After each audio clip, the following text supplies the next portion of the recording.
I will teach you Maths Class 8 Chapter 6, which is Square and Square Root. Firstly, I will give you introduction of square. उसके लिए सबसे पहले हम square बनाएंगे. हमने एक स्क्वायर बना दिया ABCD, where we know that square जो है उसकी चारों साइड्स जो हैं वो इक्वल होती हैं, ये हम सभी जानते हैं. हमने क्या किया है, स्क्वायर की साइड, एक साइड जो है वो सपोज स्मॉल a लेट कर ली, तो इसकी चारों साइड्स जो हैं वो इक्वल होती हैं, तो चारों साइड्स ही जो हैं वो स्मॉल a हो जाएंगी. स्क्वायर के कॉन्सेप्ट को समझने के लिए सबसे पहले हमें एरिया ऑफ स्क्वायर समझना पड़ेगा. हमें पता है कि स्क्वायर का एरिया जो है वो साइड मल्टीप्लाई साइड होता है, which is a multiply a is equal to a square is equal to side square, या साइड मल्टीप्लाई साइड, हम कुछ भी लिख सकते हैं इसे. ठीक है, अब हमें जो है वो स्क्वायर की डेफिनेशन पता होनी चाहिए, जिससे हमें आगे जाके स्क्वायर का कॉन्सेप्ट पता चलेगा. When a number is multiplied by itself, the result is called square of that number. That means जब एक नंबर जो है वो मल्टीप्लाई होता है itself, that means अपने आप से. जब किसी नंबर को अपने आप से मल्टीप्लाई करते हैं तो जो रिजल्ट हमें मिलता है उसे स्क्वायर बोलते हैं उस नंबर का. For example 1 cross 1 is equal to 1, that means 1 is the square of 1, जो कि डेफिनेशन को सेटिस्फाई करता है. 2 cross 2 is equal to 4, that means 4 is the square of 2, as it is 3 cross 3 is equal to 9, that means 9 is the square of 3. ठीक है, ऐसे ही मैंने जो है 1 अप टू 10 तक कुछ नंबर्स लिए हैं जिनके स्क्वायर फाइंड आउट किए हैं. 1 का स्क्वायर 1 हो गया, 2 का स्क्वायर 4 हो गया, अप टू 10 का स्क्वायर जो है वो 100 हो गया. जो सिंगल नंबर है उनको एज इट इज़ लिख दिया, सर्कल किया. लेकिन जो ऐसे नंबर हैं जिनमें 2 डिजिट्स आ रहे हैं, जैसे 4 का स्क्वायर है 16 हो गया, उनके यूनिट डिजिट को, और आप सभी को पता है यूनिट डिजिट का मतलब क्या होता है. सपोज 2 नंबर्स दे रखे हैं, 26 एक नंबर है जिसकी यूनिट डिजिट जो है वो 6 है, दैट मीन्स जो लास्ट वाली डिजिट है उसे यूनिट डिजिट बोलते हैं. तो 26 में 6 जो है वो यूनिट डिजिट हो गई.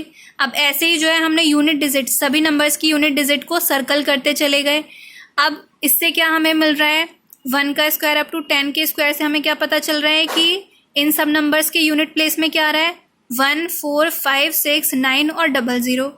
ये हमें शो कर रहा है, या ये हमें बता रहा है कि जिन भी नंबर के यूनिट प्लेस में 1 4 5 6 9 और 00 आएगा, इसका मतलब पॉसिबिलिटी है या प्रोबेबिलिटी है, 100% श्योरिटी अभी भी नहीं है, लेकिन प्रोबेबिलिटी है कि वो एक परफेक्ट स्क्वायर हो सकता है. 100% श्योर नहीं बोलता है ये रूल, लेकिन पॉसिबिलिटी है कि वो एक परफेक्ट स्क्वायर हो सकता है. सेकेंडली, इसी का रिवर्स है, अगर यूनिट, किसी भी नंबर के यूनिट प्लेस पे 2 3 7 और 8 आता है, दैट मीन्स ये चीज़ 100% श्योर बताती है, ये प्रॉपर्टी, कि it will not be a perfect square. That means वो अगर किसी नंबर के यूनिट प्लेस में 2 3 7 8 आता है, दैट मीन्स वो एक परफेक्ट स्क्वायर नहीं है. फॉर एग्जाम्पल 27 में यूनिट प्लेस पे 7 आ रहा है, that means is not a perfect square. ये इसका बहुत अच्छा एग्जाम्पल और इजी एग्जाम्पल है. अब नेक्स्ट हम पढ़ते हैं प्रॉपर्टी ऑफ अ स्क्वायर. तो इसकी प्रॉपर्टी क्या होती है, फर्स्ट है परफेक्ट स्क्वायर. परफेक्ट स्क्वायर क्या होता है, सपोज हमने 3 का स्क्वायर किया तो वो 9 आ गया, तो 3 जो है वो एक परफेक्ट, 9 जो है वो परफेक्ट स्क्वायर है किसका, 3 का. 9 is a perfect square of 3. ऐसे ही सपोज कोई बड़ी डिजिट है विच इज़ 2 6 9 2 9, कोई बड़ी डिजिट ले ली जिसका स्क्वायर हमें फाइंड आउट करना है. तो इसके लिए बड़ी डिजिट का स्क्वायर फाइंड आउट करना क्योंकि थोड़ा हार्ड होता है, उसमें हमने क्या किया, इस पूरे नंबर का यूनिट प्लेस, यूनिट डिजिट ले ली विच इज़ 9, और 9 जो है वो परफेक्ट स्क्वायर होता है. 9 जो है वो परफेक्ट स्क्वायर होता है 3 का, ये हमें पता है. तो इस मेथड से या इस प्रॉपर्टी से हम किसी बड़ी डिजिट को पता कर सकते हैं कि ये एक परफेक्ट स्क्वायर है या नहीं. निकालना तो बाद की बात है, लेकिन हम पता कर सकते हैं विजुअलाइजेशन से ही कि ये एक परफेक्ट स्क्वायर है या नहीं. अब नेक्स्ट है, अगर मुझे कोई एक नंबर दे रखा है, उसका मुझे अगर स्क्वायर फाइंड आउट करना है, सपोज मुझे 42 दे रखा है, 42 का स्क्वायर अगर मुझे फाइंड आउट करना है, तो मैं क्या कर सकती हूँ, 42 को 40 + 2 में फैक्टर करके, दैट मीन्स 40 + 2 में इसको मैं तोड़ कर लिख सकती हूँ, 40 + 2 का होल स्क्वायर. तो अब ये शो कर रहा है, अगर मैं इसको कंपेयर करती हूँ a प्लस बी के होल स्क्वायर से, a प्लस बी का whole square is equal to a square plus B square plus 2ab, where a is 40 and b is 2। अब क्या करेंगे, a और b की सारी वैल्यूज जो हैं, जो 40 प्लस 2 हैं, a की वैल्यू 40 और b की वैल्यू 2 है, इसमें गिवन फॉर्मूला है इसमें पुट कर देंगे तो हमें 1764 मिल जाएगा। ये चीज़ शो कर रही है कि 42 का जब आप स्क्वायर फाइंड आउट करोगे a प्लस बी के होल स्क्वायर के फॉर्मूले से तो आपको 1764 मिलेगा। ठीक है, नेक्स्ट है हमारा Pythagorean triplet. What is Pythagorean triplet?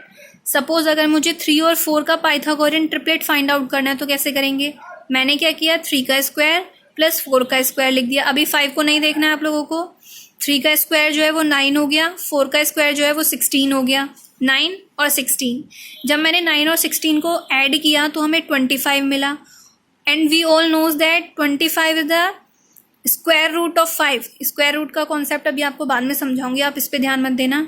25 जो है वो 5 का स्क्वायर होता है। 5 का स्क्वायर को हम 25 भी लिख सकते हैं। तो मैंने क्या किया, 3 square plus 4 square is equal to 5 square कर दिया। दैट मीन्स 3, 4 और 5 जो हैं वो मिलकर पाइथागोरियन ट्रिपलेट बनाते हैं।